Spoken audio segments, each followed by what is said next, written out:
For me, personally, one of the most appealing prospects of returning to the Bourne franchise was the chance to reunite with one of my favorite directors and good friends, Paul Greengrass.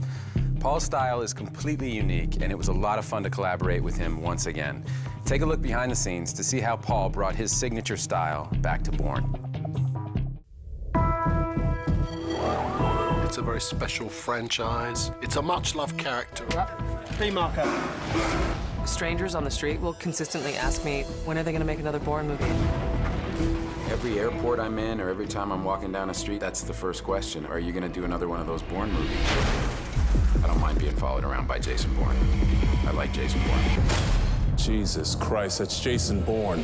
Why would he come back now?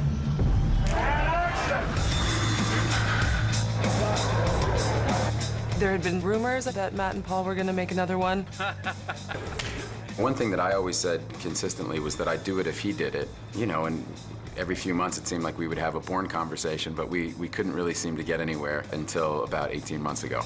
The easy thing for us all to have done would have been to have turned up years ago and just done one without much thought.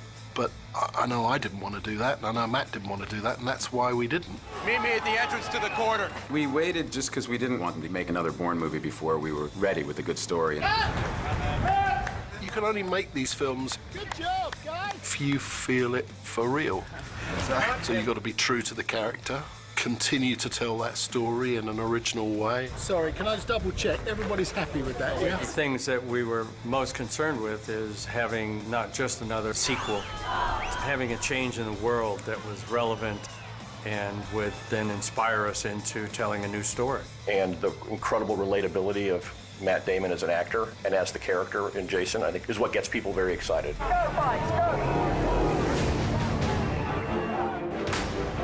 I heard you were hacked. Our enemies have become much more sophisticated. We had the germ of an idea that would explore Bourne a decade after we'd last seen him, and explain what he'd been doing and what his state of mind was, and would propel us on a new adventure. Bourne carries the burdens of his sins of the past, so it ultimately becomes really an existential tale for him. You know, it's only a matter of time before he's going to reach critical mass. Clear to engage the target. I'm accessing CCTV now. We had to put this new chapter of the Bourne franchise into the modern world. It's on a computer.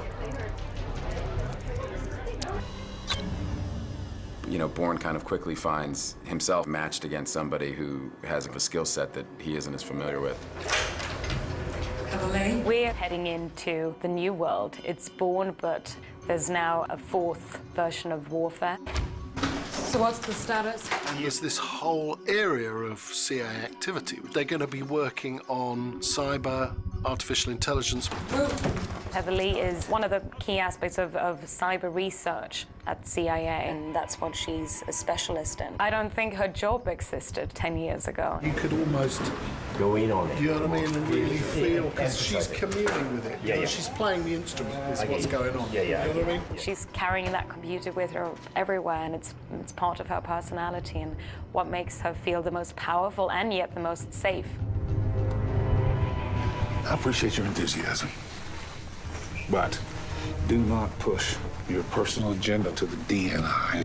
Sort of generational shift of all these young people coming in with a new skill set. They're impatient for change. Sir, does the asset know Bourne? And they're as impatient for change inside the intelligence community as they are outside in the world that we see out there. It's happened with technology and our civil liberties.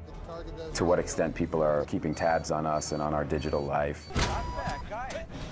That's when it got exciting, really, because you suddenly felt that Bourne was not in the old binary world of identity and supremacy and ultimatum. He was in a much more interesting modern world where his loyalties was much less clear than it once had been. Drive. I think that's testimony to Paul always having a great sense of what's timely and what's contemporary. That was something that he felt very compelled to start our story in. It wasn't supposed to go like this. I wanted to talk. It feels like it's the next chapter in the story, and that's what I most wanted. I know who I am. I remember what happened. I remember all of it. They actually picked up all the threads that they had laid out, or they brought it back together. Remembering everything doesn't mean you know everything.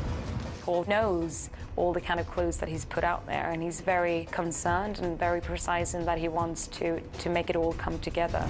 I'm talking about Richard Webb, your father. Not bad.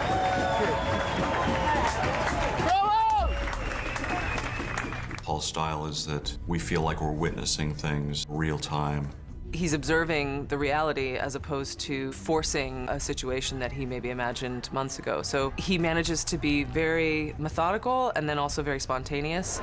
He's looking at the movie as it's being made, and it's kind of speaking back to him, and then that's giving him new ideas. You won't be able to take your eye line and you can't reset, but I'm thinking that you can take your